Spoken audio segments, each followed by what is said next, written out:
Hello बच्चों, मैं आपकी नई सोशल साइंस की एजुकेटर हूँ। तो मैं आपको आज सोशल साइंस पढ़ाऊंगी।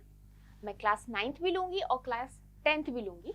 ठीक है, तो अभी हम क्लास 9th पढ़ेंगे एंड हम स्टार्ट कर रहे हैं हिस्ट्री से। ओके, सोशल साइंस बहुत मज़े से पढ़ेंगे। उसमें कोई वो नहीं है कि 30 मार खान टाइप्स और कुछ वैसा नहीं है कि बहुत टफ है। नहीं, बनाया गया है टफ कि हाँ सोशल साइंस टफ है, उसमें डेट्स पढ़नी पड़ती है, ये वो नहीं, ऐसा कुछ नहीं है। हम बस मस्ती से पढ़ेंगे, चिल होके पढ़ेंगे, है ना। सब याद हो जाएगी, लेक्चर्स फॉलो करो, पूरी सोशल साइंस याद हो जाएगी, मस्त रॉकिंग एकदम चिल। ठीक है, तो स्टार्ट करते हैं। तो हम स्टार्ट कर रहे हैं क्लास 9th और ये है फ्रेंच रिवॉल्यूशन। पहला टॉपिक है फ्रेंच रिवॉल्यूशन। ठीक है, so let's start. Okay, French revolution. Okay, तो उसके पहले क्लास 9th स्टार्ट हो रहा है, तो हमारा ये बैच स्टार्ट हुआ है, नया सेशन। ओके, न्यू सेशन है, 2022 से 23 का ये सेशन है। और इसमें मेरी जो क्लास रहेगी वो रहेगी वेडनेसडे को। ठीक है, मेरी क्लास कब रहेगी? वेडनेसडे को रहेगी मेरी क्लास। ठीक है, या मेरी क्लास रहेगी वेडनेसडे को, और वो 4 से 5, 4 o'clock to 5 o'clock, 4 PM to 5 PM मेरी क्लास रहेगी। तो please come and watch social science मजे से पढ़ने के लिए। ओके, नाउ आगे बढ़ते हैं। ठीक है, तो सबसे पहले हम कंटेंट्स देखेंगे कि हम इस चैप्टर में पढ़ने क्या वाले हैं। ठीक है, क्या होता है ना, अगर हमको कंटेंट पता हो कि हमको इस चैप्टर में ये चीजें पढ़नी है, ये टॉपिक्स पढ़ने हैं, तो हमको एक ओवरव्यू हमारे दिमाग में बन जाता है कि ठीक है ये टॉपिक्स पढ़ने हैं, इतने टॉपिक्स हो गए, इतने टॉपिक्स बचे हैं, वो और काम इजी हो जाता है। तो सबसे पहले हम कंटेंट देखेंगे कि हम क्या पढ़ने वाले हैं। ठीक है, तो और एक और चीज, हम ये जो सेशन बना रहे हैं, ये जो लेक्चर सीरीज ये लेके आ रहे हैं हम, ये जो उसमें ना we are gonna cover every part of NCERT. आपको अलग से कुछ पढ़ने की जरूरत नहीं है, NCERT is the best book, तो हम उसको पूरा कवर करने वाले हैं। और दिस इज द पार्ट 1, इस चैप्टर का पार्ट 1 है, इसका पार्ट 2 भी आएगा। Okay, so let's start. Okay, ठीक है, तो कंटेंट में सबसे पहले हम देखने वाले हैं ओवरव्यू ऑफ फ्रेंच रिवॉल्यूशन। क्या? ओवरव्यू ऑफ फ्रेंच रिवॉल्यूशन, कि फ्रेंच रिवॉल्यूशन का एक काइंड ऑफ एक बेसिक सी समरी कि हुआ क्या, एक छोटे छोटे थोड़े थोड़े पॉइंट्स में एक पूरा फ्रेंच रिवॉल्यूशन काइंड ऑफ एक डिस्क्राइब्ड है। ठीक है, तो हम उसको एक ओवरव्यू के तौर पे देखेंगे। अब आता है main topic, this is the first topic. कौन सा है ये? French society during the late 18th century.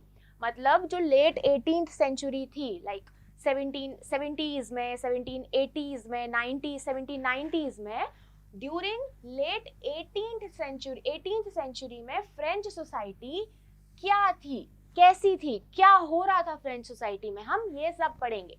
और डरना नहीं है, बहुत इजी है, अभी आप पढ़ोगे ना आपको खुद समझ आ जाएगा, इट्स वेरी इजी। ठीक है, तो इसमें पहला जो टॉपिक है,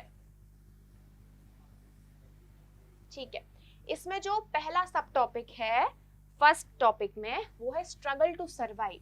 यहां हम देखेंगे कि कैसे लोग जो है बहुत स्ट्रगल कर रहे थे सर्वाइव करने के लिए। उनको ना बेसिक नीड्स के लिए भी उनको बहुत मशक्कत करनी पड़ रही थी, उनको बहुत डिफिकल्ट हो रहा था सर्वाइव करना। तो हम स्ट्रगल टू सर्वाइव देखेंगे। इसका सेकंड सब टॉपिक है सबसिस्टेंस क्राइसिस। वहां पे एक टाइम आया था फ्रेंच सोसाइटी में कि सबसिस्टेंस क्राइसिस क्या होता है हम आगे लेक्चर में देखेंगे, तो वो कैसे हुआ ये पढ़ेंगे हम। उसके बाद मिडिल क्लास ग्रो हुई और उसने ये जो भी privileges, we are gonna study in the chapter further, कि जो प्रिविलेजेस मिल रहे थे कुछ लोगों को, जो कुछ लोगों को फायदे मिल रहे थे, उन लोगों को कुछ पर्क्स मिल रहे थे, राइट। तो उन पर्क्स को, उन प्रिविलेजेस को खत्म करने के लिए मिडिल क्लास जो है वो राइज हुई और कैसे उसने ये प्रिविलेजेस को खत्म किया। ठीक है, तो ये पढ़ेंगे। ओके, तो ये हो गया हमारा, this was the first topic. ठीक है, हाँ, ये था हमारा पहला टॉपिक। ठीक है, उसके ये 3 हो गए सब टॉपिक, 3 सब टॉपिक। ठीक है, this is the second topic. Okay, second topic में हम पढ़ेंगे आउटब्रेक ऑफ रिवॉल्यूशन। मतलब रिवॉल्यूशन, इसमें हमने पढ़ा कि कैसे रिवॉल्यूशन आगे बढ़ रहा है, मतलब क्या है फ्रेंच सोसाइटी, फिर कैसा स्ट्रगल था, फिर क्या सबसिस्टेंस क्राइस हुए, मिडिल क्लास राइज हुई, राइट। उसके बाद कैसे रिवॉल्यूशन आ गया एकदम से, राइट, कैसे एकदम आउटब्रेक हो गया रिवॉल्यूशन का, तो वो हम यहाँ पढ़ेंगे। और उसमें हम इस टॉपिक में हम देखेंगे कि फ्रांस जो एक मोनार्की था, मतलब वहां पे एक राजा था, मोनार्की मतलब होता है एक राजा देश चला रहा है, ठीक है, वहां पे एक राजा था, वो पूरा देश चलाता था, उसकी मनमानी चलती थी, तो वो दैट वाज मोनार्की। तो फ्रांस ना पहले एक मोनार्की में चलता था, मोनार्की थी वहां पे। तो हम यहाँ ये देखेंगे कि फ्रांस कैसे एक मोनार्की से कॉन्स्टिट्यूशनल मोनार्की बन गया, मतलब एक वहां पे पहले राजा था, राजा शासन करता था, बट अब वो क्या हो रहा है, कॉन्स्टिट्यूशनल मोनार्की बन रहा है, मतलब एक कॉन्स्टिट्यूशन वहां पे आ रहा है। जैसे हमारे इंडिया में एक कॉन्स्टिट्यूशन है, एक संविधान है, उसके अकॉर्डिंग हमारे रूल्स एंड रेगुलेशंस हैं और हम उसके अकॉर्डिंग ही चलते हैं। तो कैसे वो मोनार्की फ्रांस में वो एक कॉन्स्टिट्यूशनल मोनार्की बन गई, तो हम ये पढ़ेंगे। ओके, तो इसका सिर्फ एक सब टॉपिक है, ठीक है। This is the third topic, France abolishes monarchy and becomes republic, ठीक है। तो क्या पढ़ रहे हैं हम यहाँ पे, कॉन्स्टिट्यूशनल मोनार्की बना, ठीक है। अब जब कॉन्स्टिट्यूशनल मोनार्की बन गया है तो अब धीरे धीरे और डेवलपमेंट होंगी, और इतनी डेवलपमेंट हुई कि फ्रांस है ना मोनार्की ही खत्म कर दी कि भाई तुम राजा जाओ, अब तुम्हें नहीं रखना, तुम्हारा शासन नहीं चलेगा, तुम्हारी मनमानी नहीं चलेगी। तो क्या हुआ, फ्रांस ने मोनार्की को अबॉलिश किया और एक रिपब्लिक स्टेट बन गया, ठीक है। तो हम ये पढ़ने वाले हैं इसमें। ओके, तो इसमें दो टॉपिक्स हैं, एक है रेन ऑफ टेरर और एक है अ डायरेक्टरी रूल फ्रांस। क्या है ये हम आगे लेक्चर्स में पढ़ेंगे, ओके। फिर उसके बाद आज जो ये पार्ट 1 है, इसमें हम ये टॉपिक्स पढ़ने वाले हैं, ठीक है, यहाँ डायरेक्टरी रूल्स फ्रांस तक, और बाकी ये जो 3 टॉपिक हैं ये हम पार्ट 2 में पढ़ेंगे, ठीक है। उसके बाद, ठीक है, ये इसके बाद है the women have a revolution. तो इसके बाद टॉपिक है कि विमेन का रिवॉल्यूशन हुआ कि नहीं, कैसे हुआ, तो ये है इस टॉपिक में, तो ये पढ़ेंगे। उसके बाद है topic the abolition of slavery, ये 4th टॉपिक, ठीक है, ये था 4th topic. Okay, so this was the 4th topic, okay, ये है 4th टॉपिक। 5th टॉपिक है कि जो स्लेवरी थी, स्लेवरी मतलब स्लेव बना लेना, लोगों को स्लेव, दासी टाइप्स के, उनको एज अ स्लेव बना के काम करा रहे हो, तो ये जो स्लेवरी थी ये कैसे खत्म हुई ये हम पढ़ेंगे, ठीक है। तो रिवॉल्यूशन एंड एवरीडे लाइफ, क्या रिवॉल्यूशन हुआ, कैसी वहाँ की दिनचर्या थी, मतलब कैसे एवरीडे लाइफ थी लोगों की, ये पढ़ेंगे इसमें हम। So this is 6th topic. और लास्ट में हम क्या पढ़ेंगे, लास्ट में हम कंक्लूजन पढ़ेंगे इस चैप्टर का, कि क्या है एट द एंड, क्या है क्या नहीं है, पूरे इस चैप्टर से हमने क्या पढ़ा, एक काइंड ऑफ एक छोटी सी समरी होती है, ठीक है। और उसके बाद हम इसी पार्ट 2 में जो भी हमने पूरा दोनों पार्ट्स में पढ़ा है, क्विक 10 मिनट का काइंड ऑफ एक क्विक रिविजन होगा, तो हम ये करेंगे, ठीक है। So this is the 8th, इसको टॉपिक कंसिडर मत करो, this is the quick revision, okay. So हमारे टोटल 7 टॉपिक्स हैं। कंक्लूजन को भी टॉपिक मत कंसिडर करो, because it's a conclusion, last में 5 मिनट की काइंड ऑफ एक समरी है। तो मेन मोटे मोटे जो है दैट्स 6 टॉपिक्स, 6 टॉपिक्स हम पढ़ने वाले हैं, ठीक है। तो चलो स्टार्ट करते हैं फिर, ओके, ठीक है। ओवरव्यू मतलब क्या, कैसे फ्रेंच रिवॉल्यूशन हुआ, एक छोटी सी समरी है, ये देखते हैं। फ्रेंच रिवॉल्यूशन जो है ना, वो इस डेट से, क्या हो गया इसमें, ओके, जो फ्रेंच रिवॉल्यूशन है वो इस डेट से कहते हैं कि स्टार्ट हुआ, ठीक है। क्या हुआ अब इस डेट को, क्या खास है इस डेट में, देखते हैं।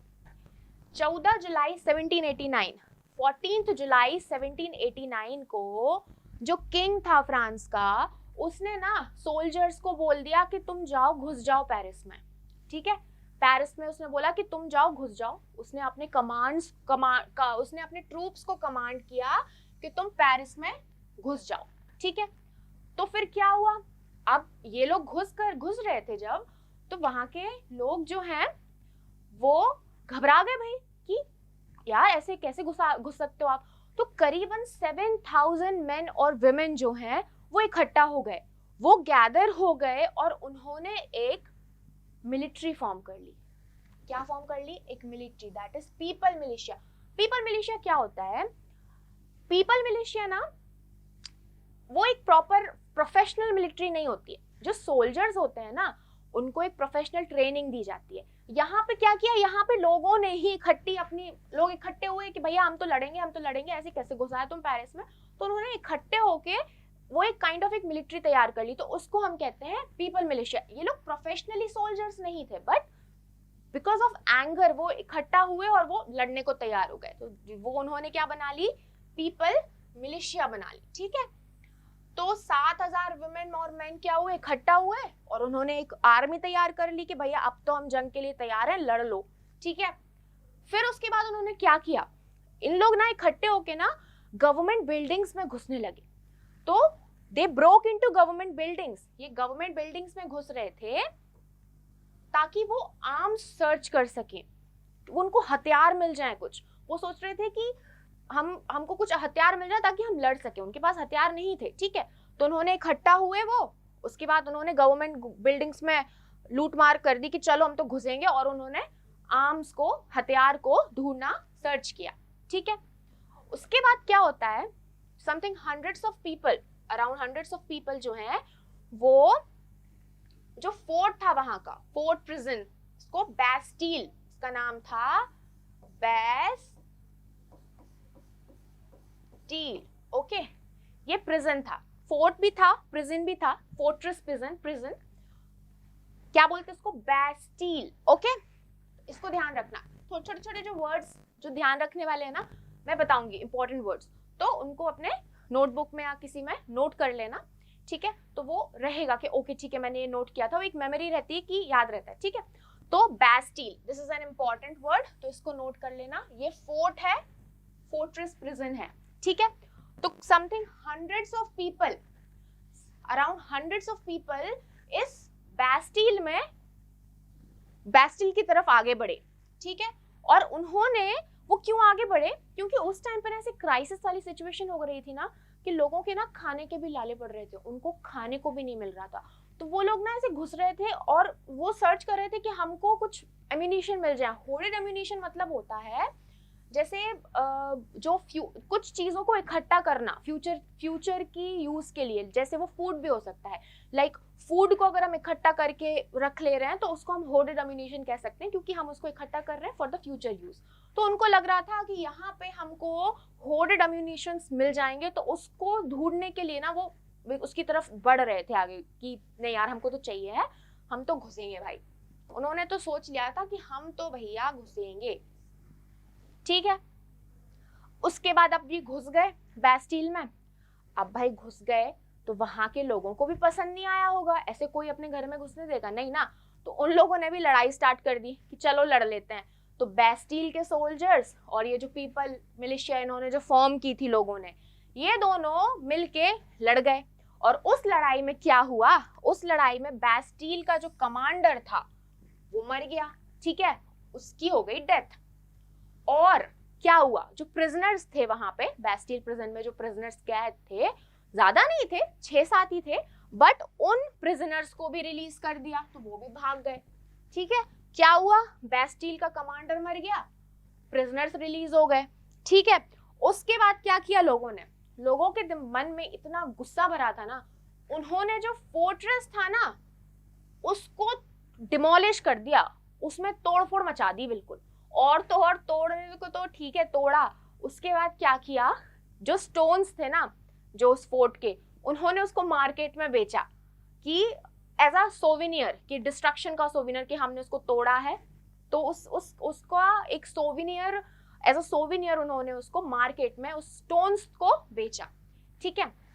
फिर क्या होता है, राइट्स जो हैं, ये राइट्स बहुत चल रहे थे, ठीक है। तो ये राइट्स कंटिन्यू होते हैं और बहुत सारे इवेंट्स होते हैं, ठीक है। बहुत सारे हम पढ़ेंगे लेक्चर जब, ये तो ओवरव्यू है सिर्फ, आगे जब हम टॉपिक बाय टॉपिक पढ़ेंगे ना तो चीजें क्लियर होंगी, ओके।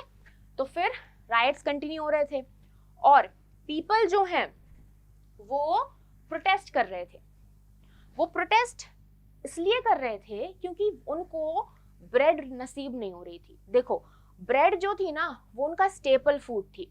जैसे हमारा स्टेपल फूड जो है वो है रोटी चावल, ठीक है। पिज्जा बर्गर चाहे जितना खा लो, आखिरी में रोटी और चावल से ही पेट भरता है, ठीक है। तो जो स्टेपल फूड था उनका वो थी ब्रेड।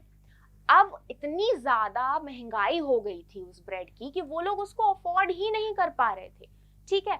अब वो अफोर्ड नहीं कर पा रहे थे तो वो प्रोटेस्ट करने लगे कि भाई हमको खाना तो चाहिए, अपने पेट के लिए, अपना पेट भरने के लिए वो प्रोटेस्ट कर रहे थे और उनको करना था, ठीक है, ओके। उसके बाद क्या हो रहा था, उसके बाद बहुत सारे इवेंट्स हुए और उन इवेंट्स एक के बाद इवेंट्स होते गए। स्टोरी क्या है बताऊंगी मैं आगे। उसके बाद एक पॉइंट ऐसा आता है जहाँ पे जो किंग था फ्रांस का, उसको एग्जीक्यूट करने का ऑर्डर आ गया और उसको उन लोगों ने मौत के घाट उतार दिया, ठीक है, उसको एग्जीक्यूट कर दिया। और उसके बाद और डेवलपमेंट्स हुई फ्रांस में। तो फिर हम टॉपिक स्टार्ट करते हैं अपना, दैट इज फर्स्ट टॉपिक। और फर्स्ट टॉपिक है, हाँ देखो, ओके, उसको स्टार्ट करने के पहले ये पिक्चर है, ये आपको एनसीईआरटी में भी दिखेगी, ठीक है। तो एक पिक्चर है स्टॉर्मिंग ऑफ बैस्टाइल। यहाँ पे देखो जो लोग हैं वो क्या कर रहे हैं, वो ये बैस्टाइल प्रिजन है, ठीक है, सॉरी बैस्टिल प्रिजन है, क्या हो रहा है, हाँ ये जो है, ये देखो ये बैस्टिल प्रिजन है, ये लोग हैं, ये बंदूक हथियार लेके बिल्कुल चले जा रहे हैं कि भैया हमको तो तोड़ना है, हम तो बैस्टिल को तोड़ेंगे, हम तो इससे लड़ेंगे, ठीक है। तो वो चलते जा रहे हैं आगे, ठीक है। तो जब ये टूट गया था उसके बाद ये पिक्चर बनाई गई है, ओके, ठीक है। फिर आगे बढ़ते हैं, तो आते हैं अपने फर्स्ट टॉपिक पे और वो है French society during the late 18th century. तो पहला टॉपिक क्या है, French society during the late 18th century. क्या था अभी, ठीक है। अभी हमने डेट देखो, यहाँ पे डेट कौन सी देखी थी, यहाँ देखी थी हमने डेट 14 जुलाई 1789, 14 जुलाई 1789 की हमने ये डेट देखी थी, ठीक है। और यहाँ हम क्या देख रहे हैं 1774, मतलब वो जो चीज, वो डेट देखी थी ना, वो फ्रेंच रिवॉल्यूशन जब स्टार्ट हुआ, कैसे इवेंट स्टार्ट होना हुआ, मतलब कैसे इवेंट स्टार्ट हुए वो, तो वो डेट है। उस डेट से हम पहले का यहाँ पे देख रहे हैं क्या हुआ। तो फ्रांस में 1774 में एक फैमिली थी जो अपना शासन चलाती थी। उस फैमिली का नाम है बॉर्बन फैमिली, ठीक है।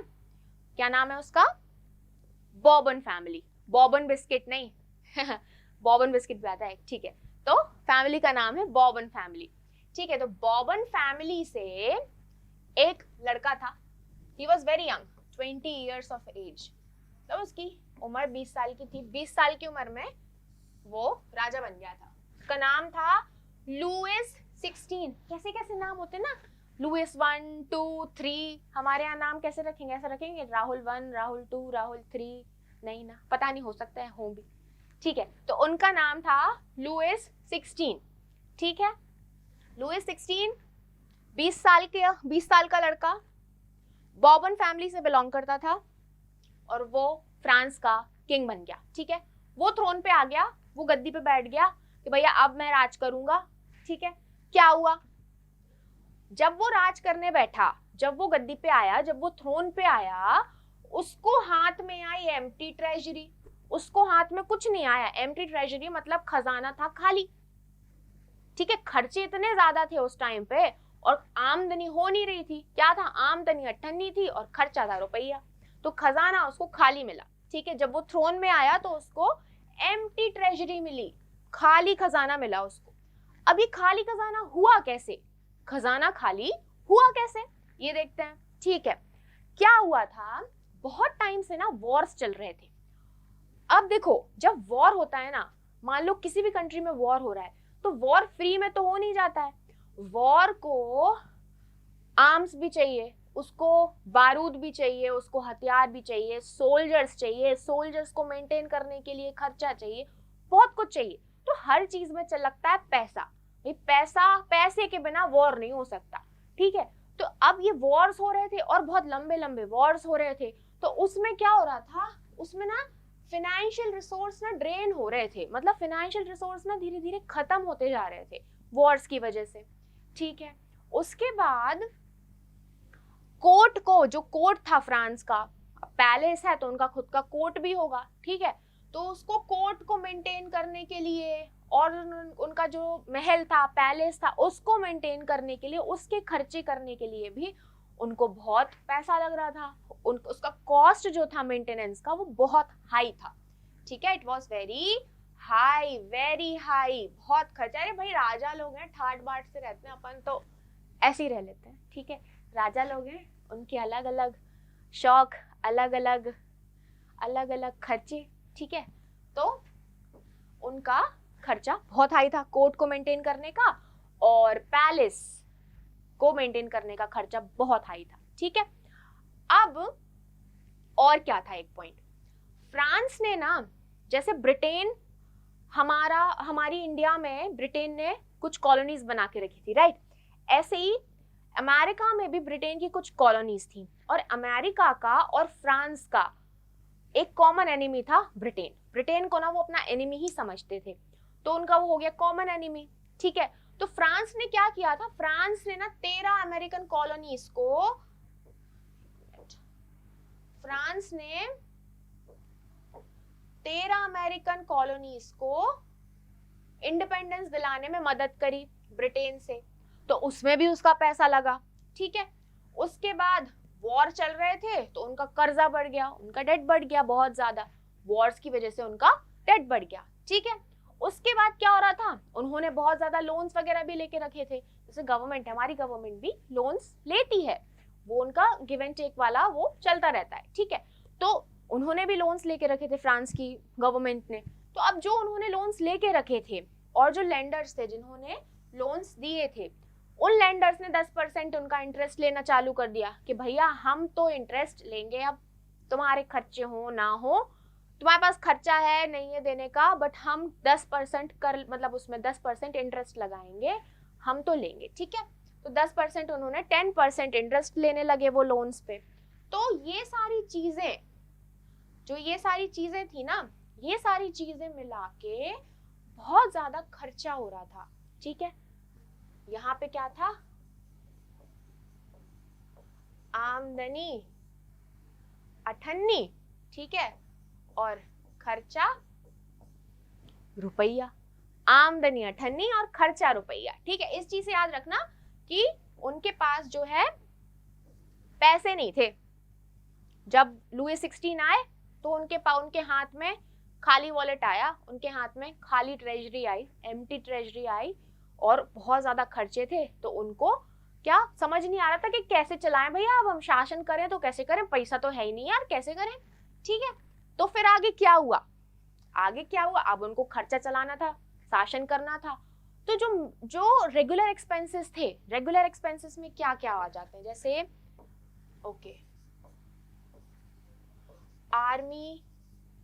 आर्मी मेंटेन करना, ठीक है, जो गवर्नमेंट ऑफिसेस हैं उनको मेंटेन करना, ठीक है, आर्मी मेंटेन करना, गवर्नमेंट ऑफिसेस मेंटेन करना, उनका पैलेस मेंटेन करना, बहुत कुछ मेंटेन करना, ये सब इनके क्या थे, रेगुलर एक्सपेंसेस थे। मतलब रेगुलरली जो चीजें लगनी है, रेगुलरली जहाँ पे एक्सपेंडिचर होना है, जो उनके रेगुलर एक्सपेंसेस थे, वो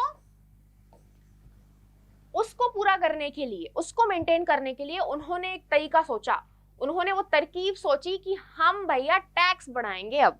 ठीक है, क्या करेंगे वो, हम बढ़ाएंगे टैक्स, और यहां से यही चीज जो है ना, ये इंक्रीज टैक्स, ये बहुत इंपॉर्टेंट है। ये टैक्स बढ़ा, लोगों के दिमाग में आया गुस्सा, कि क्योंकि वो बहुत परेशान हो गए थे, स्पेशली जो पीजेंट्स, जो फार्मर वाला सेक्शन था ना, वो बहुत परेशान हो गया था।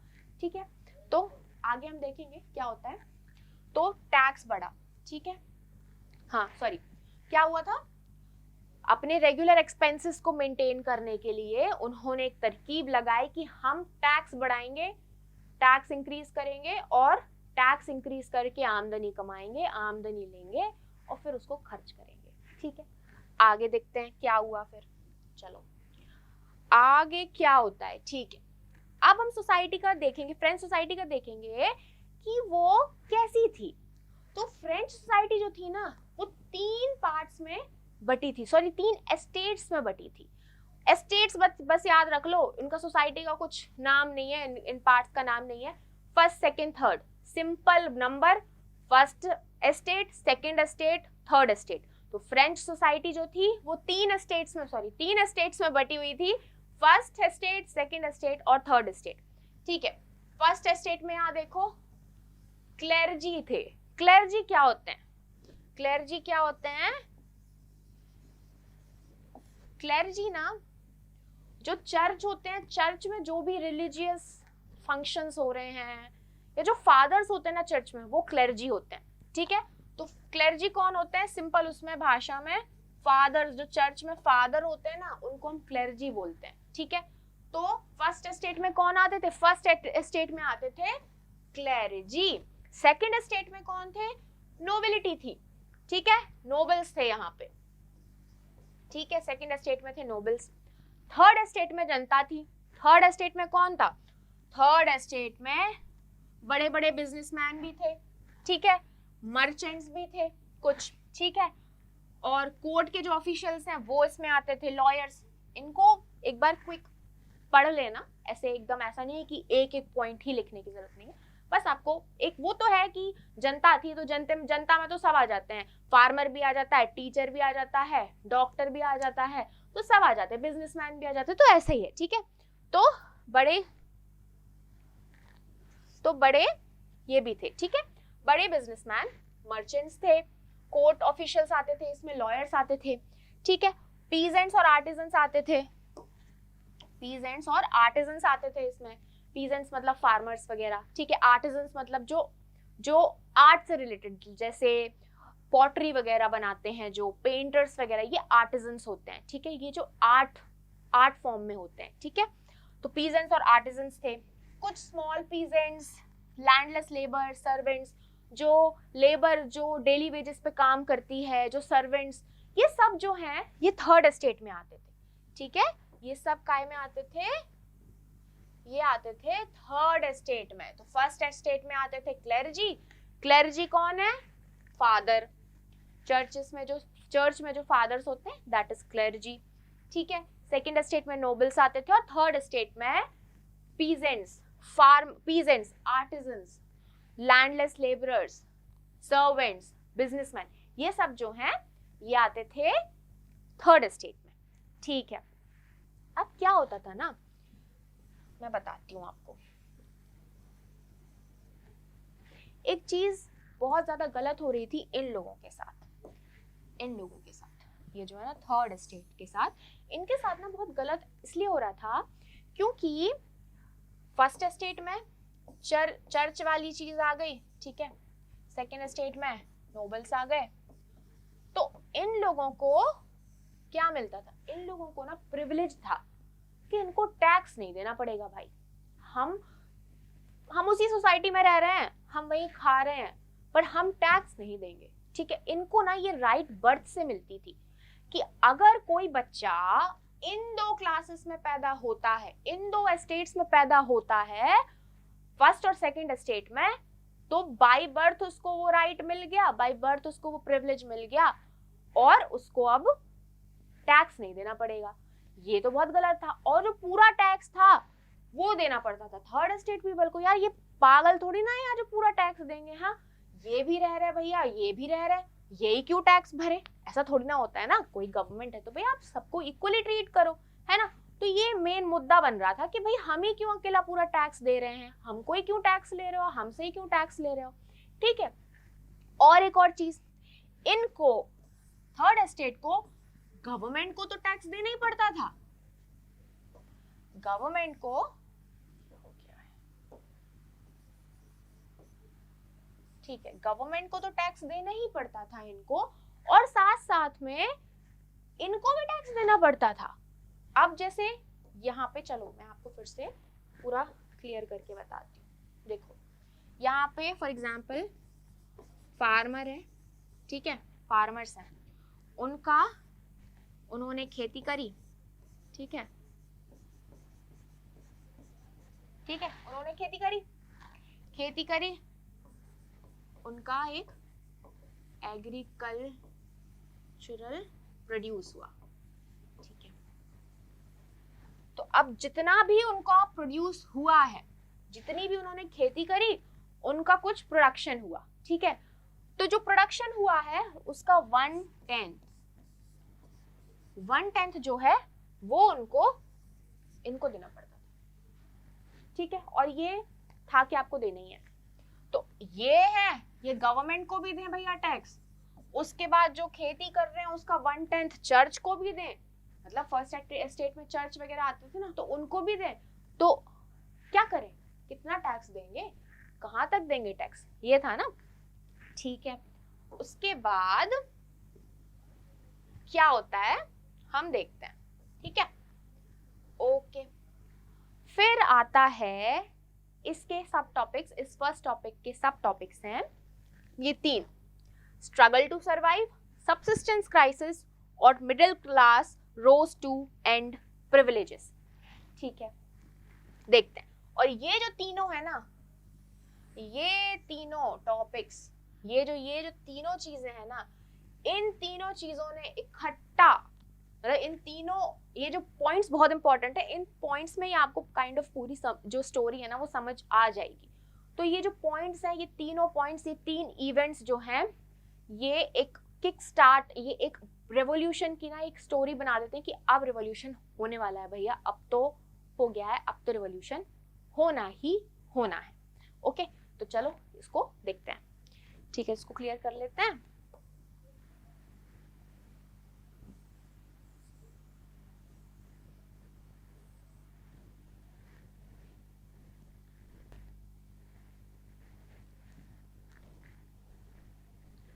ओके, तो पहला है स्ट्रगल टू सरवाइव, ठीक है, चलो देखते हैं इसको। स्ट्रगल टू सरवाइव क्या है? स्ट्रगल टू सरवाइव, उससे ही समझ आ रहा है कि उनको सरवाइव करने के लिए भी ना क्या हो रहा है, सरवाइव करने के लिए भी उनको बहुत मशक्कत करनी पड़ रही है, उनको बहुत प्रॉब्लम्स फेस करनी पड़ रही है। क्यों हो रही थी? देखो यहाँ पे क्या है ना, फ्रेंच सोसाइटी में ना पॉपुलेशन जो है वो बढ़ रही थी, ठीक है। अब पॉपुलेशन बढ़ रही थी, ठीक है, पॉपुलेशन बढ़ रही थी तो उनकी डिमांड भी बढ़ेगी कि भैया जितनी ज्यादा पॉपुलेशन होगी उतनी ज्यादा डिमांड होगी खाने की। जैसे घर में 5 लोग हैं, 5 लोगों के लिए जितना खाना बनता, अगर 2 लोग और आ जाएं तो उनके लिए एक्स्ट्रा खाना चाहिए पड़ता ना। उन 5 लोगों के खाने में से आप थोड़ा थोड़ा दोगे तो 5 लोग भूखे रह जाएंगे, राइट। तो वो कहते हैं ना, वो पेट भर नहीं पाते उन 2 लोगों का। तो पॉपुलेशन बढ़ रही थी तो क्या हो रहा था, डिमांड भी बढ़ रही थी, तो डिमांड जो है वो इंक्रीज हो रही थी, फूड डिमांड, ठीक है, फूड की डिमांड जो है वो इंक्रीज हो रही थी, ठीक है। डिमांड चलो इंक्रीज हो रही थी, बट उतने रिसोर्सेस थे नहीं कि उस डिमांड को फुलफिल कर सके। तो क्या हो रहा था, डिमांड बढ़ रही है पर जो प्रोडक्शन है, जो एग्रीकल्चरल प्रोडक्शन है वो कम था, ठीक है। तो प्रोडक्शन था वो कम। ये एरोज में से मैं बता रही हूँ, ये ऊपर वाला एरो इंक्रीज के लिए है और नीचे वाला एरो डिक्रीज के लिए है, ठीक है, ओके। तो पॉपुलेशन बढ़ रही थी, पॉपुलेशन धीरे धीरे बढ़ रही थी, डिमांड फूड की बढ़ रही थी, पर जो एग्रीकल्चरल प्रोड्यूस था वो कम था, वो इनफ नहीं था कि पॉपुलेशन, जितनी पॉपुलेशन बढ़ रही है उसका पेट भर सके, इतना नहीं था। तो जो एग्रीकल्चरल प्रोड्यूस था वो कम था, ठीक है, एग्रीकल्चरल प्रोड्यूस वॉज लेस, ठीक है, ये था कम। अब फ्रेंच सोसाइटी में मैंने बताया पहले कि ब्रेड जो है वो स्टेपल डाइट थी उनकी, ठीक है, जैसे हमारी रोटी और चावल है, हम इंग्लिश में बोले तो रोटी को ब्रेड ही बोलते हैं वैसे शायद, हाँ रोटी को ब्रेड ही बोलते हैं, तो वहां भी उनकी ब्रेड थी उनकी स्टेपल डाइट। तो इतनी महंगाई बढ़ गई थी, इतनी ज्यादा कंडीशन ऐसी हो गई थी ना कि उनको वो ब्रेड जो है वो भी नसीब नहीं हो रही थी, वो अफोर्ड नहीं कर पा रहे थे, प्राइस इतनी ज्यादा बढ़ गई थी। और एक और चीज क्या किया था, जो बेकर्स थे ना उन लोगों ने ना होर्डिंग वाला सिस्टम कर दिया था, और जो औरतें हैं ना वो बहुत लाइन में लगी रहती थी घंटों भर कि भैया मिल जाए, पर उनको मिलता नहीं था। तो वो बहुत गुस्से में आ गए थे, बहुत, उनको बहुत ज्यादा बहुत गुस्सा हो रहा था, ठीक है। और एक और चीज क्या थी कि जो लेबरर्स थे, लेबरर्स का ना वेज जो है वो फिक्स्ड होता है, उनको एक रहता है कि इतना ही वेज आपको मिलेगा, तो उनका जो वेज होता है वो फिक्स्ड होता है, ठीक है, वेज उनका फिक्स्ड होता है, ठीक है, फिक्स्ड वेज था उनका। तो वो फिक्स्ड वेज के साथ अपना वो अफोर्ड नहीं कर पा रहे थे उसको, ठीक है, वो अफोर्ड नहीं कर पा रहे थे। और क्या हो रहा था, ये सारी चीजें स्ट्रगल में है, ये सब वो स्ट्रगल कर रहे थे, एक रहने के लिए वो स्ट्रगल कर रहे थे, ठीक है, अपना जीवन यापन करने के लिए उनको बहुत स्ट्रगल करना पड़ रहा था। वेजेस फिक्स्ड थे, तो जो गरीब आदमी है भैया वो अफोर्ड नहीं कर पा रहा था, तो इसकी वजह से क्या हुआ, जो रिच और पुअर का गैप था, जो रिच और पुअर का गैप था ना वो बढ़ रहा था, वो वाइड हो रहा था, ठीक है, इट वॉज वाइडनिंग, वो बहुत ज्यादा बढ़ रहा था, रिच और पुअर का गैप बढ़ गया, क्योंकि पुअर्स अफोर्ड नहीं कर पा रहे थे, रिच अफोर्ड कर ले रहे थे, तो उनके बीच में ना एक रिफ्ट हो गई थी, बहुत ज्यादा उनका गैप बढ़ गया था। और क्या हुआ फिर आ गया हेल और ड्रॉट। अगर ये सिचुएशन है, उसके बाद खेती खराब हो जाए भैया, ड्रॉट आ जाए, सूखा पड़ जाए, ओले गिर जाए, तो क्या होगा, जो एग्रीकल्चर प्रोड्यूस होने वाला है वो भी खराब हो जाएगा। तो और सिचुएशन बहुत खराब हो गई, ठीक है, इतनी ज्यादा सिचुएशन खराब हो गई कि वो जैसे आ गया ना इसमें स्ट्रगल टू सर्वाइव, उनको अपना जीने के लिए भी बहुत सर्वाइव करना पड़ा था, ना खाने को मतलब भाई रोटी कपड़ा और मकान बेसिक नेसेसिटी होती है, बहुत ज्यादा इंपॉर्टेंट होता है, उनको रोटी मिल ही नहीं रही थी, ठीक है। तो इन चीजों की वजह से क्या हो रहा था, बहुत स्ट्रगल कर रहे थे वो, ठीक है, ओके, चलो ये ठीक है, ये चीजें आपने देखी। जब वो हेल और ड्रॉट आ गया ना, इतनी प्रॉब्लम्स थी, अब ड्रॉट आ गया, सूखा पड़ गया, ओले पड़ गए, तो क्या हुआ, तो सबसिस्टेंस क्राइसिस हो गया। सबसिस्टेंस क्राइसिस एक ऐसी सिचुएशन है जहां पे लोगों को अपना बेसिक नेसेसिटी पूरी करने को भी नहीं पूरा पड़ता है, मतलब उनके पास इतने भी रिसोर्सेज नहीं होते हैं, उनके पास खाने को भी नहीं होता है, वो ऐसी बहुत क्रिटिकल सिचुएशन होती है where they are not able to fulfill their basic needs, their basic necessities like food, water, ये उनकी बेसिक नेसेसिटी भी वो पूरी नहीं कर पाते, तो इसको हम कहते हैं सबसिस्टेंस क्राइसिस, ठीक है। तो ऐसा हुआ तो सबसिस्टेंस क्राइसिस आ गए, ठीक है। सबसिस्टेंस क्राइसिस बस इतना ही है, मेन स्टोरी जो है ना वो यहाँ पे है कि स्ट्रगल कैसे कर रहे थे, वो स्ट्रगल देखा अपन ने, उस स्ट्रगल की स्टोरी देखी, हेल आया, सूखा पड़ गया, तो सबसिस्टेंस क्राइसिस हो गया, ठीक है। अब क्या हुआ, मिडिल क्लास जो है ना वो यहाँ आगे बढ़ के आई, कैसे बढ़ के आई, ठीक है।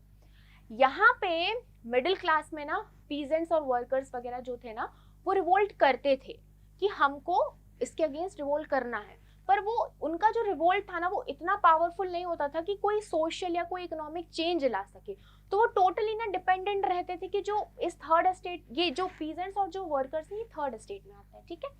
तो उनके पास ना इतना कॉन्फिडेंस भी नहीं था, इतना अच्छा मतलब इतना जोर शोर वाला स्ट्रगल वो नहीं कर पाते थे, रिवोल्ट नहीं कर पाते थे कि कोई सोशल या इकोनॉमिक चेंज ला सके। तो उन्होंने क्या किया, वो पूरी डिपेंडेंट होते थे, जो अच्छे लोग हैं, जो थर्ड स्टेट के जो रिच लोग हैं, जो एजुकेटेड लोग हैं उनके ऊपर डिपेंडेंट रहते थे कि वो कुछ करें। तो फिर यहाँ पे ना वो लोग सामने आए। तो यहाँ पे जो बड़े बड़े बिजनेसमैन हैं, ठीक है, बड़े बड़े मर्चेंट्स, वो ट्रेड करते थे जो, ठीक है, लॉयर्स हो गए, ये सब लोग ना सामने आए और इन सब लोगों ने ना आवाज उठाई। ये सब लोग और फिलोसोफर्स, यहाँ पे ना फिलोसोफर्स का बहुत बड़ा रोल है। फिलोसोफर्स आगे पढ़ेंगे, 2 फिलोसोफर्स के बारे में हम, उनके नाम है बस, तो वो पढ़ेंगे हम। तो वो सामने आए, मिडिल क्लास आई और उन्होंने रिवोल्ट किया, आवाज उठाई कि भैया हमको खत्म करना है, हमको ये सब, ये जो इनइक्वालिटी आपने बना के रखी है ना कि फर्स्ट सेकंड स्टेट आपका टैक्स नहीं भरेंगे, हम बिल्कुल टैक्स दे के बिल्कुल कंगाल होते जा रहे हैं, हम अब ये नहीं चलेगा, हमको ये खत्म करना है। तो ऐसा होता है ये, तो हम देखते हैं इसको, ठीक है।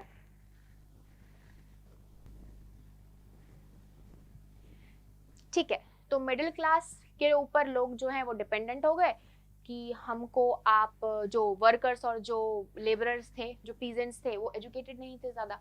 तो जो एजुकेटेड क्लास थी, जो एजुकेटेड क्लास थी थर्ड एस्टेट में, ठीक है, जो जैसे लॉयर्स और बड़े बड़े मर्चेंट्स थे, इन लोगों के ऊपर ये डिपेंडेंट हो गए और इन लोग एक्सपेक्ट करने लगे कि ये कुछ करेंगे, ठीक है। इसमें एक क्लास आई फिलोसोफर्स भी, ठीक है। तो फिलोसोफर्स में एक थे जॉन लॉक और स्पेलिंग आई गेस यही है, यही है, रोशो, ठीक है, रोशो। एक बार स्पेलिंग चेक कर लेना, जहां तक यही है, रोशो, RO क्या है,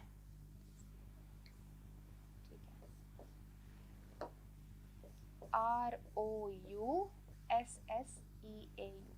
ठीक है। ये 2 फिलोसोफर्स जो हैं ये बाहर उभर के आए, काफी अच्छा इन्होंने लिखा। इन्होंने बोला कि जो प्रिविलेजेस हैं, ये जो बर्थ से, the privileges you are giving on the basis of their birth, first और सेकंड एस्टेट पीपल को, ये खत्म करो, ये नहीं होने चाहिए। जो प्रिविलेजेस हैं वो मेरिट के बेसिस पे मिलना चाहिए, जो काबिल है उसको ये प्रिविलेजेस मिलने चाहिए, ना कि आपका वहां पे बर्थ हुआ है तो आपको प्रिविलेजेस मिल रहे हैं, नहीं, जो काबिल हैं उनको ही ये प्रिविलेजेस दो। तो उन्होंने ना ये फिलॉसफी दी इन लोगों ने, ठीक है। तो फिर क्या हुआ, अब लोग जो है ना इन फिलॉसफीज को ना कॉफी शॉप्स पे, सैलून्स पे और ऐसी बहुत सारी जगह पे ग्रुप बना के इनका ना डिस्कशन करने लगे। तो जब ये डिस्कशन करने लगे तो ये लोगों के दिमाग में ये चीजें आने लगी, ठीक है। लोगों की ना, कहते हैं ना, जो मेंटालिटी थी वो बढ़ने लगी कि हाँ हमको रिवोल्ट करना है, हम रिवोल्ट की तरफ वो आगे बढ़ने लगे, ठीक है। उसके बाद क्या हुआ, उन्होंने एक न्यूज सुनी कि लुईस 16 जो है, उसने सोचा था ना कि हम अपना जो मेंटेनेंस करने के लिए हम टैक्स बढ़ाएंगे, अपना मेंटेनेंस को पूरा करने के लिए, जो उनको मेंटेनेंस एक्सपेंसेस जो उनको चाहिए थे, उसके लिए वो क्या करेंगे, उसके लिए वो टैक्स इंक्रीज करेंगे, ठीक है। टैक्स बढ़ाएंगे, आमदनी कमाएंगे और फिर उसको खर्च करेंगे। तो जब लोगों ने ये न्यूज सुनी कि भैया ऐसा करने वाले हैं लुईस 16, तो उनके दिमाग में बहुत गुस्सा भर गया कि अब तो हम नहीं सहेंगे, अब बिल्कुल नहीं सहा जाएगा ये। और फिर आगे आउटब्रेक होता है रिवॉल्यूशन का। तो उसके आगे हम आउटब्रेक ऑफ रिवॉल्यूशन देखेंगे, तो ये हम देखते हैं अभी क्या है नेक्स्ट टॉपिक, ठीक है। ओके, तो अब जो नेक्स्ट टॉपिक है वो है आउटब्रेक ऑफ रिवॉल्यूशन। तो क्या होता है उसमें हम देखते हैं। क्या किया था, जो लुईस 16 है ना, उसको टैक्स बढ़ाना था, तो वो अपने आगे नहीं उसको पास कर सकता था कि हम टैक्स बढ़ा रहे हैं, उसको ना एस्टेट जनरल की असेंबली बुलानी पड़ी थी, ठीक है। तो उसको वो बुलाएंगे, वो डिस्कस करेंगे, फिर वो पास करेंगे इस चीज को। तो उसने क्या किया, न्यू टैक्सेस को इम्पोज करने के लिए एक एस्टेट जनरल की असेंबली बुलाई गई। एस्टेट जनरल क्या होता है, एस्टेट जनरल ना एक पॉलिटिकल बॉडी है। क्या है ये, एक पॉलिटिकल बॉडी है, ठीक है। और इसमें तीनों एस्टेट के रिप्रेजेंटेटिव्स आते हैं, ठीक है, तीनों एस्टेट के। अब हर एस्टेट में कुछ लोग होते हैं ना, लोग कह रही हूं मैं, कुछ लोग होते हैं ना, तो उन लोगों को रिप्रेजेंट करने के लिए ना वो रिप्रेजेंटेटिव भेजते हैं, ठीक है। तो इस एस्टेट जनरल में क्या, कौन आया, ये एक पॉलिटिकल बॉडी है और इसमें तीनों स्टेट के रिप्रेजेंटेटिव आए इस मीटिंग को अटेंड करने के लिए। ठीक है, ठीक है। अब यहाँ पे ना क्या हुआ था, यहाँ पे भी इनइक्वालिटी देखने को मिली थी। स्टेट जनरल की जैसे मान लो असेंबली हो रही है, तो हाँ फर्स्ट स्टेट से आए थे 300 मेंबर्स, हाँ सेकेंड स्टेट से आए थे 300 और थर्ड स्टेट से आए थे 600। बताओ, देख रहे हो, डबल।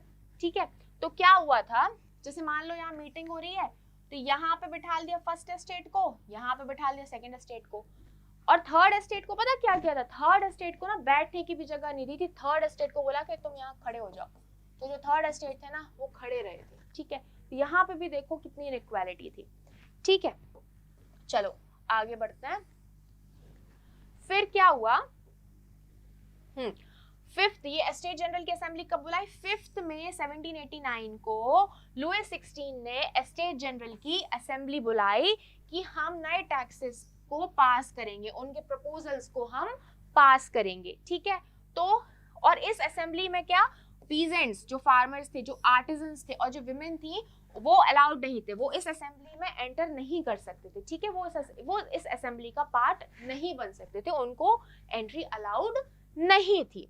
ठीक है, और एक और चीज थी, पहले जो स्टेट्स जो थे ना उनके पास वोटिंग राइट थी, मतलब एक स्टेट के पास ना एक वोट हुआ करता था, ऐसा सिस्टम था। क्या, each state had a 1 vote. और जो थर्ड स्टेट के मेंबर्स थे ना वो डिमांड कर रहे थे, उनकी डिमांड थी कि उनको वोटिंग राइट मिले, और उन्होंने डिमांड क्या किया कि एक मेंबर को एक वोट मिलना चाहिए। उन्होंने बोला कि हर एक मेंबर को एक वोट मिलना चाहिए, हमको वोटिंग राइट्स चाहिए हैं। आगे क्या हुआ, आगे क्या हुआ, किंग ने ये रिजेक्ट कर दिया प्रपोजल। किंग बोला हम नहीं देंगे वोटिंग राइट्स, कर लो जो करना है। ठीक है, लोगों को भी गुस्सा आ गया, थर्ड स्टेट के लोगों को भी गुस्सा आ गया, तो उन्होंने प्रोटेस्ट किया और उन्होंने असेंबली से वॉकआउट कर दिया। वो चले गए असेंबली छोड़ के कि आप नहीं दे रहे हो वोटिंग राइट्स, ठीक है हम असेंबली अटेंड नहीं करेंगे, हमको भी प्रोटेस्ट करना है। वो चले गए। उसके बाद बहुत अच्छी चीज होती है, तब फिर रिवॉल्यूशन स्टार्ट होता है। कैसे, लोगों के मन में जब गुस्सा भरा ना, फिर उन्होंने क्या किया देखो, 20 जून थर्ड स्टेट मेंबर्स जो हैं वो वर्सलीज के टेनिस कोर्ट पे इकट्ठा हुए। ये इंपॉर्टेंट है, इसको नोट कर लेना। ठीक है, वर्सलीज एक जगह का नाम है, वहां के टेनिस कोर्ट में जो है लोग इकट्ठा हुए, 20 जून को लोग इकट्ठा हुए टेनिस कोर्ट, वर्सलीज के टेनिस कोर्ट पे लोग इकट्ठा हुए। ठीक है, और उन्होंने बोला कि अब हम खुद को नेशनल असेंबली डिक्लेयर कर रहे हैं। लोग इकट्ठे हुए, उन्होंने कहा कि वी आर नेशनल असेंबली, उन्होंने डिक्लेयर कर दिया कि हम भैया नेशनल असेंबली हैं। दिस इज इंपॉर्टेंट, तो इसको नोट कर लेना। ठीक है, उसके बाद बोला कि हम नेशनल असेंबली हैं, और उन्होंने डिसाइड किया कि अब हम ये जो राजा है ना इसकी पावर को लिमिट करेंगे, अब हम इसकी मनमानी नहीं चलने देंगे, अब ये अगर चलेगा तो ये हमारी मर्जी से चलेगा। ठीक है, तो इन्होंने बोला कि हम इसकी पावर्स को लिमिट करेंगे। They decided to limit the power of monarch. उन्होंने किंग लुईस की पावर को लिमिट करने का डिसाइड किया कि हम लिमिट करेंगे। ठीक है, और ये जो नेशनल असेंबली थी, ये दो नाम इंपॉर्टेंट है, मिराबो और एबेसेइस। ठीक है, इन दो लोगों ने लेड की ये असेंबली, इन्होंने इस असेंबली को लीड किया, इन्होंने इस असेंबली को संभाला। ठीक है, उसके बाद इन लोगों ने बोला कि हम तो नेशनल असेंबली है, तो वो लग गए कि हम अब कॉन्स्टिट्यूशन बना रहे हैं। उन्होंने अपना कॉन्स्टिट्यूशन स्टार्ट कर दिया बनाना कि हम तो बना रहे हैं constitution. So they started drafting constitution, वो कॉन्स्टिट्यूशन बनाने लगे। ठीक है, वो तो भैया बिजी थे अपना कॉन्स्टिट्यूशन बनाने में। उसी टाइम पे ना फ्रांस में एक टर्मोइल आया। कैसे आया, फ्रांस में एक बहुत बेकार सिचुएशन आई, क्योंकि हार्वेस्ट खराब हो गया था वहां का। ठीक है, खराब हार्वेस्ट हो गया, मतलब जो खेती हुई वो खराब हो गई, अच्छी नहीं हुई खेती। ठीक है, उसके बाद ब्रेड की प्राइस भी बढ़ रही थी। ठीक है, उसके बाद विमेन बहुत गुस्सा हो गई। अब क्या था, ऐसा है, एंग्री नारी सब पे भारी। ठीक है, विमेन भी बहुत गुस्सा हो गई, खेती खराब भैया, ब्रेड नहीं मिल रही है, ब्रेड की इंक्रीज हो गई प्राइस, विमेन बहुत गुस्सा हो गई। तो एक ना फ्रांस में एक टर्मोइल सिचुएशन आ गई। आगे देखते हैं क्या होता है। आगे क्या हुआ, किंग ने ना एक गलती कर दी, जो हमने पढ़ा था ना पहले ओवरव्यू में, king ordered his troops to move into Paris. तो किंग ने ऑर्डर कर दिया कि ट्रूप्स को कि तुम जाओ पेरिस में घुस जाओ, ठीक है। अब भैया एंग्री नारी सब पे भारी, बहुत गुस्सा थी, लोग क्राउड बहुत गुस्सा था। तो उसकी वजह से क्या हुआ, 14 जुलाई को जो एंग्री क्राउड था वो कहाँ घुस गए थे, बैस्टील। उन्होंने बैस्टील में घुस गए थे, उन्होंने वो बैस्टील को तबाह कर दिया, तो उसके पत्थर तक बेच दिए थे। हाँ, तो ये तभी हुआ था। तो 14 जुलाई को एंग्री क्राउड और ये सब लोग ना घुस गए और उन्होंने बैस्टील को तोड़ दिया, उन्होंने बैस्टील को एकदम तबाह कर दिया, ठीक है। अब जो लुइस था, किंग लुइस, उसको समझ आ गया भैया कि अब लोग रिवोल्ट कर रहे हैं, तो अब समझना पड़ेगा, अगर ऐसा चला तो हम नहीं रहेंगे फिर, ठीक है। तो उसने क्या किया, क्या हो रहा था, पीपल रिवोल्ट कर रहे थे। किंग लुइस ने कहा कि ठीक है भैया, हम एक्सेप्ट कर लेते हैं कि हमारी जो पावर्स हैं वो कॉन्स्टिट्यूशन चेक करेगा, ठीक है। तो उसने कहा कि ठीक है, हमारी पावर्स आप कॉन्स्टिट्यूशन से चेक कराओ, कॉन्स्टिट्यूशन के हिसाब से हम चलेंगे, ठीक है। तो 14 अगस्त 1789, ये इंपॉर्टेंट है, इसको नोट कर लेना, ठीक है। तो जब इसने एक्सेप्ट कर लिया कि ठीक है हमारी पावर्स को आप लिमिट करा दो, तो फिर क्या हुआ, 4 अगस्त 1789 को जो भी टैक्सेस थे वो अबॉलिश कर दिए गए, जो भी टैक्सेस लगाए जाते थे उनको सब खत्म कर दिया गया, वो अबॉलिश कर दिए गए। और जो भी प्रिविलेजेस दिए जाते थे, all the privileges which were given to first and second state people were also abolished. उनको कहा कि अब नहीं दे रहे हम तुमको प्रिविलेज, अब तुम भी टैक्स भरो, अगर हम टैक्स भर रहे हैं तो तुम भी टैक्स भरो, ठीक है। तो सारे प्रिविलेजेस खत्म कर दिए और सारे टैक्स को अबॉलिश कर दिया गया, ठीक है। आगे क्या होता है फिर, आगे हम देखेंगे France becomes a constitutional monarchy. कैसे जो एक मोनार्क था, जो मोनार्क देश था, वो कॉन्स्टिट्यूशन मोनार्की कैसे बना, ठीक है। अब जब क्योंकि नेशनल असेंबली है, वो क्या कर रहे हैं, वो कॉन्स्टिट्यूशन ड्राफ्ट कर रहे हैं, वो कॉन्स्टिट्यूशन बना रहे हैं, ठीक है। और जो हमारे किंग लुइस हैं वो डर गए, भैया नारी ने उनको डरा दिया, लोगों ने उनको डरा दिया, तो वो क्या, वो मान गए कि ठीक है हमारी पावर्स को आप चेक करने लगो, मतलब पावर्स को आप लिमिट कर दो, हम कॉन्स्टिट्यूशन को अपना लेंगे। तो क्या हुआ, 1791 में ना कॉन्स्टिट्यूशन बन के तैयार हो गया था। The drafting of the constitution was completed in 1791, ठीक है। तो जब कॉन्स्टिट्यूशन बना, when the constitution was formed, powers got separated into 3 parts, into 3 sections, ठीक है। 3 इंस्टीट्यूशंस बनाए गए, ठीक है। तो 3 इंस्टीट्यूशंस थे, लेजिस्लेचर, जो हम आज भी देखते हैं हमारे इंडिया में, लेजिस्लेचर है, एग्जीक्यूटिव है और जुडिशरी है, ठीक है, ठीक है। लेजिस्लेचर क्या करती है, लॉ बनाती है, ठीक है। एग्जीक्यूटिव का क्या करती है, लॉ को इम्पोज करती है, मतलब जो लॉज बने हैं, मतलब जो पॉलिसीज बनाती है गवर्नमेंट, उनको ना एग्जीक्यूट करती है, उनको लोगों के बीच में लेके आती है, ठीक है। तो ये एग्जीक्यूट करती है लॉ को, ठीक है। और जुडिशरी क्या करती है, जुडिशरी सबको पता है, जुडिशरी चेक करती है कि भाई अच्छे से लॉ फॉलो किए जा, अच्छे से लॉज को फॉलो किया जा रहा है या नहीं, लोग बाग अच्छे से रूल्स की तरह, रूल्स के अकॉर्डिंग चल रहे हैं या नहीं। तो जुडिशरी क्या करती है, चेक का काम करती है, वो चेक करती है लॉज को फॉलो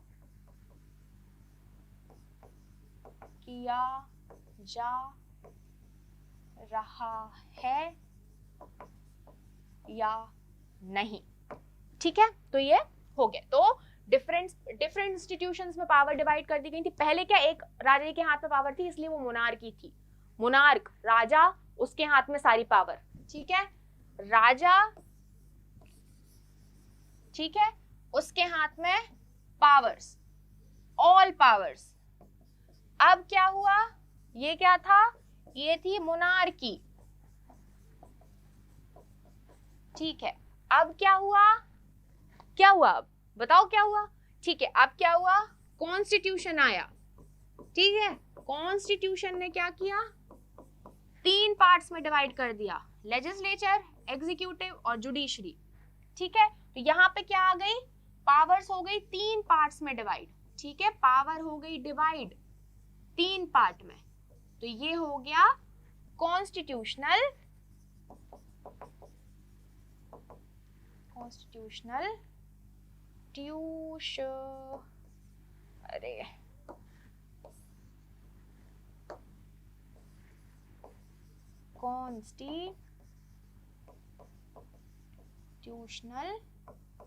मोनार्की, मतलब अभी भी राजा तो है पर वो कॉन्स्टिट्यूशन के अकॉर्डिंग चलेगा। देख लो इसको, पहले थी सारी पावर्स राजा के हाथ में, तो दैट वाज मोनार्की, अब चेंज हुआ, कॉन्स्टिट्यूशन बना, 3 पार्ट्स में पावर्स डिवाइड हुई और क्या आई, कॉन्स्टिट्यूशनल मोनार्की। तो हमने क्या देखा, फ्रांस एक कॉन्स्टिट्यूशनल मोनार्की बन गई, ठीक है, ठीक है, तो यहाँ पे हमें देख रहे हैं France becomes a constitutional monarchy, तो ऐसे फ्रांस कॉन्स्टिट्यूशनल मोनार्की बन गई।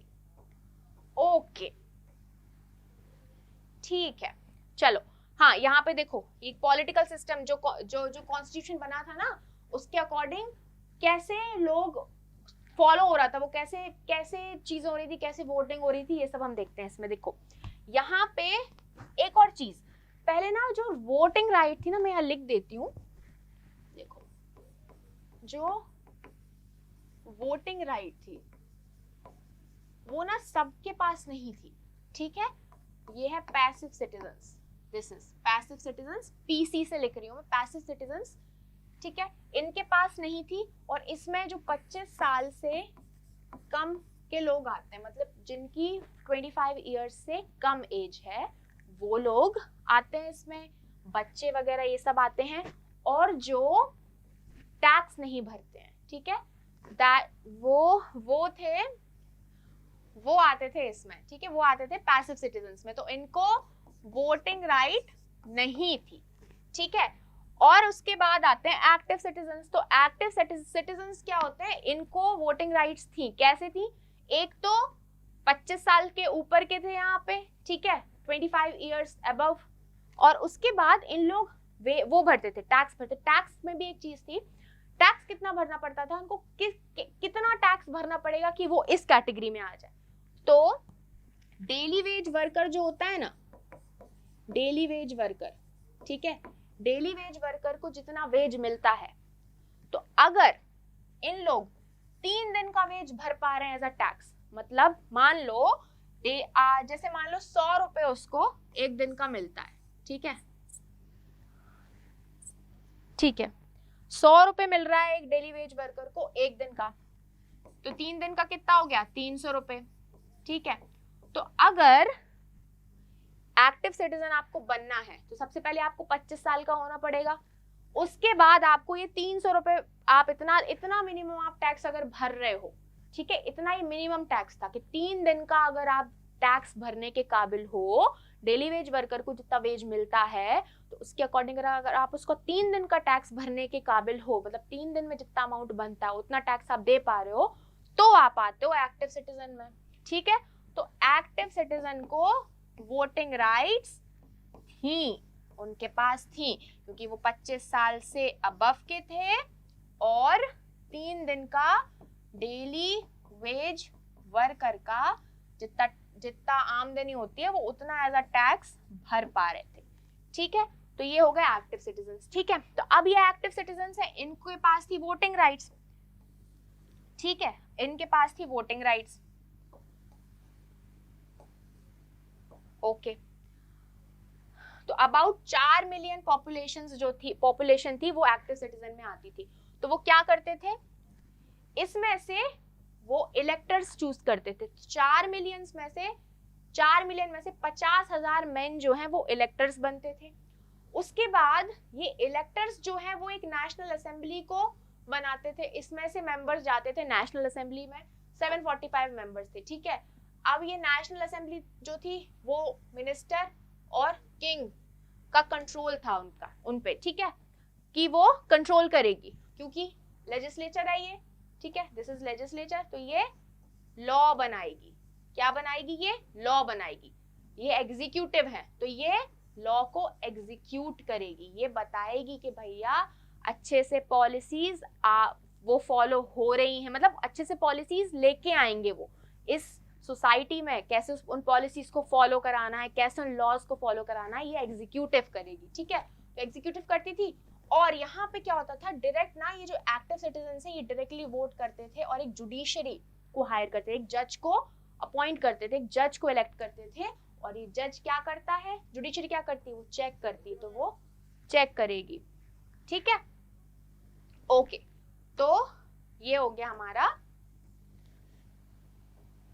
कॉन्स्टिट्यूशन गेव राइट, ठीक है। हाँ, अब आता है constitution gave rights to man and citizen. अब कॉन्स्टिट्यूशन ने और क्या किया, कॉन्स्टिट्यूशन आया ना तो बहुत अच्छी चीजें हुई। कॉन्स्टिट्यूशन ने मेन को राइट्स दी, मेन को और सिटीजन्स को राइट्स दी। क्या राइट्स दी, right to life, freedom of speech, कि वो उनको जीने का हक है, उनको बोलने का हक है, उनको अपना ओपिनियन देने का हक है, फ्रीडम ऑफ ओपिनियन, उनको इक्वालिटी है, लॉ के आगे सब इक्वल है, ये 4 राइट्स दी। और उन्होंने बोला कि ये नेचुरल और इनएलिनेबल राइट्स हैं, ये राइट्स आप किसी से छीन नहीं सकते, ये राइट्स बाय बर्थ आएंगी और ये राइट्स सबके हक में होनी चाहिए, सबको ये राइट्स हैं और आप इनको छीन नहीं सकते। तो ये राइट्स कॉन्स्टिट्यूशन ने दी, ठीक है। ओके, अब पढ़ेंगे हम कैसे फ्रांस ने मोनार्की अबॉलिश की और एक रिपब्लिक बन गया। जो सिचुएशन थी ना फ्रांस में, वो अभी भी टेंस थी, इतना कुछ हो रहा था डेवलपमेंट, फिर भी बहुत ज्यादा सिचुएशन जो है वो टेंस थी। तो क्या हो रहा था कि क्यों, और टेंस भी थी, और जो नेबरिंग कंट्रीज थी ना वो प्लान कर रही थी, क्योंकि उन पे देखा नहीं जा रहा था भैया कि फ्रांस में कैसे इतना डेवलपमेंट हो रहा है, तो वो प्लान कर रही थी कि वो हम ट्रूप्स को भेजेंगे और ट्रूप्स को भेजेंगे हम फ्रांस में अटैक करने के लिए, क्योंकि उनसे देखा नहीं जा रहा था कि फ्रांस में इतना कैसे डेवलपमेंट हो रहा है, ठीक है। तो फिर ये चीजें ना चल रही हैं, बैकग्राउंड में ये चीजें चल रही हैं।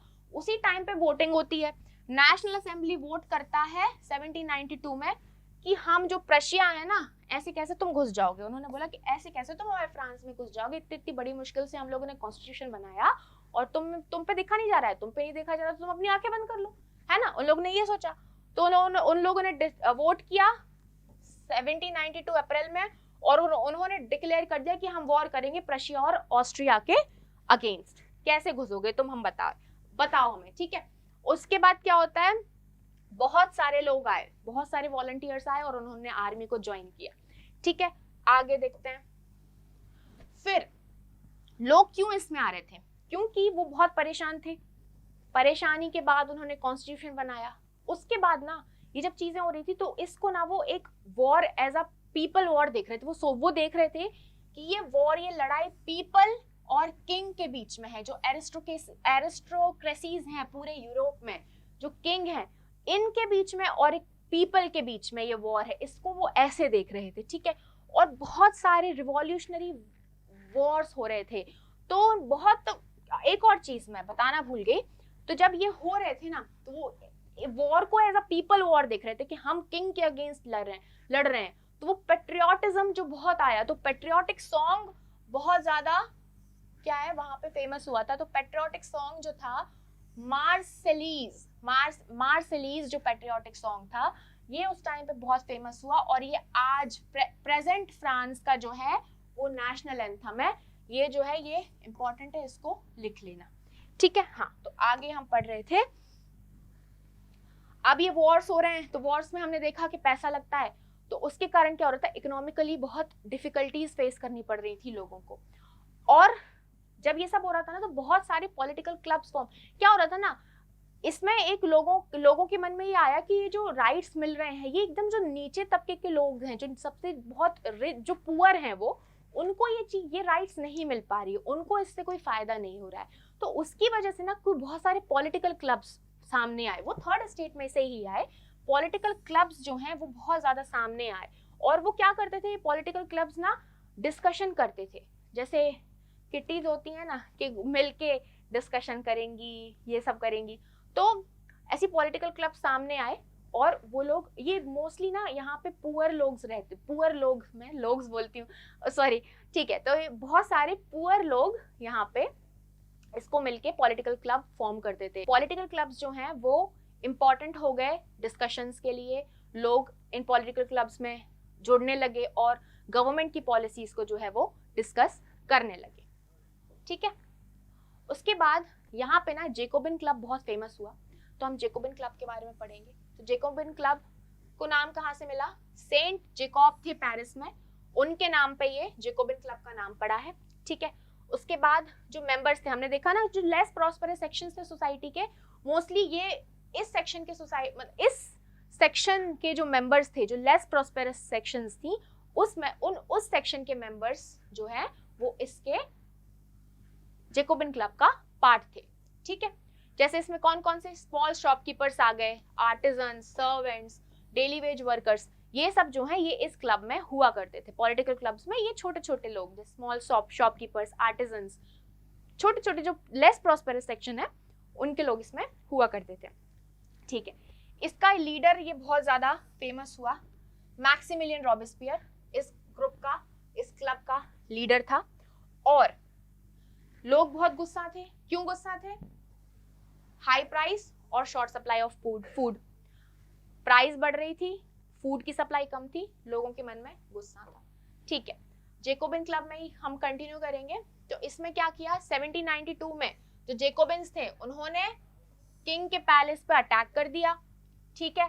अटैक कर दिया और उन्होंने डिसाइड की, जो असेंबली है, नेशनल असेंबली, उन्होंने वोट किया कि आप जो रॉयल फैमिली है उसको इम्प्रिजन कर लो। उन्होंने किंग पे अटैक क्यों किया था? क्योंकि ना किंग ना धोखाधड़ी कर रहा था, बिट्रेयल कर रहा था खुद की कंट्री के साथ, क्योंकि वो कम्युनिकेट कर रहा था दूसरी कंट्रीज के साथ, ये जो डेवलपमेंट हो रहा है इस चीज को लेके, तो वो खुद की कंट्री के साथ धोखाधड़ी कर रहा था। तो उसकी वजह से इन लोगों को बहुत गुस्सा आया और उन्होंने किंग के पैलेस को अटैक कर दिया, किंग को अटैक कर दिया, और उसकी जो रॉयल फैमिली है वो उसको उन्होंने बंदी बना लिया, इम्प्रिजन कर लिया। फिर इलेक्शंस हुए, ठीक है। इलेक्शंस हुए और एक नई चीज आई। अब से क्या हुआ था, 21 साल का मैन, कोई भी मैन जो 21 साल का हो गया है उसको वोटिंग राइट्स मिल गई। उसका वेल्थ मैटर नहीं करता है, वेल्थ हो ना हो दैट डजंट मैटर, अगर आप 21 साल के हो तो आपको वोटिंग राइट है। तो ये एक नई चीज सामने आई, ठीक है। आगे क्या हुआ, एक नई न्यूली इलेक्टेड असेंबली बनी जिसको कहते हैं कन्वेंशन, उसको कन्वेंशन कहा गया। 21 सितंबर 1792 में, ये डेट बहुत इंपॉर्टेंट है, इसको नोट कर लेना, मोनार्की कंप्लीटली अबॉलिश कर दी गई और फ्रांस को एक रिपब्लिक बनाया गया। मोनार्की कंप्लीटली अबॉलिश कर दी गई, जो राजा का शासन था वो कंप्लीटली अबॉलिश कर दिया गया और एक रिपब्लिक आया जहां पे लोग गवर्नमेंट बनाएंगे, लोग इलेक्ट करेंगे, लोग वोट करेंगे, लोगों से गवर्नमेंट होगी, तो रिपब्लिक बन गया फ्रांस, ठीक है। और क्या हुआ, लुइस 16 जो था ना, लुइस 16 को सेंटेंस टू डेथ कर दिया, उसको डेथ की सजा सुना दी गई और उसको 21 जैन 1793 को एग्जीक्यूट कर दिया गया ऑन द प्लेस डी ला कॉन्कॉर्डे। ये प्लेस का नाम है, इसको नोट कर लेना, ठीक है। इस प्लेस पे उसको एग्जीक्यूट कर दिया गया, ठीक है। आगे बढ़ते हैं। अब क्या हुआ, रिपब्लिक तो हो गया, अब क्या हुआ, रेन ऑफ टेरर आया। कैसे आया, जेकोबिन क्लब ने अटैक किया था, लीडर कौन था, मैक्सिमिलियन रॉबेस्पियर, तो वो बन गया लीडर, वो हेड बन गया अब गवर्नमेंट का, ठीक है, फ्रांस का। तो रेन ऑफ टेरर कैसे आया, 1793 से 1794 को रेन ऑफ टेरर कहते हैं क्योंकि जो रॉबेस्पियर था ना, मैक्सिमिलियन रॉबेस्पियर, वो बहुत सीवियर कंट्रोल और पनिशमेंट वाली पॉलिसी फॉलो करता था। मतलब अगर उसके रूल्स को कोई फॉलो नहीं कर रहा है तो वो उसको बहुत ज्यादा मतलब, और अगर फॉलो नहीं करा तो उसको वो अरेस्ट कर लेता था, और क्या करता था, अगर उसने देखा कि वो गिल्टी है, बहुत रूथलेस थी, ठीक है। वो आगे ये काम, sorry this is not the point, हाँ, अगर कोई भी उसके रूल्स के अगेंस्ट जाता था तो उनको वो अरेस्ट कर लेता था, और गिल्टी अगर उसको लगता है, उसने अगर पाया कि वो गिल्टी है, उन्होंने किया है, तो वो उनको सीधा गिलोटिन कर देता। गिलोटिन क्या है, एक मशीन थी, एक डॉक्टर गिलोटिन है, उन्होंने ये मशीन वो करी थी, डिस्कवर की थी। तो वो क्या था, एक ना ऐसे 2 पोल्स होते थे, उसके बीच में ना ऐसी ब्लेड लगाई थी, तो इस ब्लेड पे इंसान को ना बीहेड कर दिया जाता था, मतलब उसका सर काट दिया जाता था। तो क्या करता था, अरेस्ट करता था, गिल्टी अगर पाता था तो वो सीधा गिलोटिन कर देता था। तो बहुत ज्यादा रूथलेस था ना। तो यहाँ क्या देखते हैं, रॉबेस्पियर की जो पॉलिसीज थी वो दे वर वेरी रूथलेस, कि जो उसके खुद के सपोर्टर्स थे, his own supporters demanded moderation, उन्होंने मॉडरेशन डिमांड की कि भैया थोड़ा नरमी करो, बहुत गर्मी है, थोड़ा नरमी करो, ठीक है। तो क्या होता है, बहुत ज्यादा ये चीजें चल रही थी, तो जुलाई 1794 में उसको खुद अरेस्ट कर लिया गया, क्योंकि उसकी पॉलिसीज बहुत रूथलेस थी, तो उसको खुद अरेस्ट कर लिया गया और उसको मैक्सिमिलियन रॉबेस्पियर को ही गिलोटिन करा दिया, क्योंकि भैया तुम लोगों का सर कटवा रहे हो ना, अब तुम्हारा सर कटेगा। तो ये हुआ। आगे क्या हुआ, एक डायरेक्टरी ने रूल किया फ्रांस को। अब हमने यहाँ पे क्या देखा, कॉन्स्टिट्यूशन मोनार्की तो आ गई, ठीक है, फिर रिपब्लिक, मतलब मोनार्की पूरी तरीके से हटके एक रिपब्लिक आया, ठीक है। अब रॉबेस्पियर के हाथ में पावर्स आई, तो हमने देखा कि वो बहुत ज्यादा उसको बहुत रूथलेसली पॉलिसीज को फॉलो कर रहा था, पॉलिसीज बहुत उसकी रूथलेस थी, ठीक है। तो उससे हम क्या कर, उससे सीख मिली, ठीक है, सीख मिली कि भैया एक लोग के हाथ में पावर देना सही नहीं है, सेफ नहीं है। तो एक डायरेक्टरी वाला सिस्टम आया, तो जेकोबिन गवर्नमेंट जो है यहाँ पे खत्म हो गई। मैक्सिमिलियन रॉबेस्पियर मरा तो जेकोबिन गवर्नमेंट खत्म हो गई, और जो मिडिल क्लास थी, वेल्दियर मिडिल क्लास जो है, वो पावर्स लेने लगी। जो थर्ड स्टेट की जो मिडिल क्लास थी, वो ना पावर्स को ऑक्यूपाई करने लगी, ठीक है। और उन्होंने एक नया कॉन्स्टिट्यूशन को इंट्रोड्यूस किया और लेजिस्लेटिव काउंसिल्स को इलेक्ट किया, ठीक है। लेजिस्लेटिव काउंसिल्स बनाए गए, मतलब ऐसे काउंसिल्स जो इलेक्ट होके आएंगे, लॉ बनाएंगे, ठीक है। अब एक डायरेक्टरी बनाई गई। डायरेक्टरी क्या थी, एक executive made up of 5 members, ठीक है। तो एग्जीक्यूटिव एक है जिसमें 5 मेंबर्स होंगे, ठीक है। तो ये 5 मेंबर्स मिलके डायरेक्टरी कहलाते थे, ये 5 मेंबर्स मिलके डायरेक्टरी कहलाते थे, ठीक है। तो डायरेक्टरी में 5 मेंबर्स थे, ये मिलके डायरेक्टरी कहलाते थे। डायरेक्टरी जो थी ना, उनका बहुत क्लैश होता था लेजिस्लेटिव काउंसिल्स के साथ, बनती नहीं थी, लड़ते ही रहते थे, तो बहुत पॉलिटिकली अनस्टेबल थी, उसकी वजह से, और क्लैशेस भी हो रहे थे लेजिस्लेटिव काउंसिल के साथ। तो उसकी वजह से ना एक हीरो सामने आया, वो बहुत बहुत दिमाग वाला। किसको देखा हमने यहाँ पे देखा नेपोलियन बोनापार्टे को, ठीक है। वो एक मिलिट्री डिक्टेटर था, और उसका हम अब देखेंगे कि वो कैसे वो सामने आया, ठीक है। क्योंकि इतनी सारी चीजें चल रही हैं, इतनी सारी चीजों के बीच में नेपोलियन बोनापार्टे जो है वो सामने आया। कैसे सामने आया, देखते हैं आगे क्या करता था वो, ठीक है, आगे लेक्चर्स में देखेंगे, ठीक है। तो यहाँ पे हम क्या देख रहे हैं, ये बहुत इंपॉर्टेंट, वो बहुत अच्छा पॉइंट है।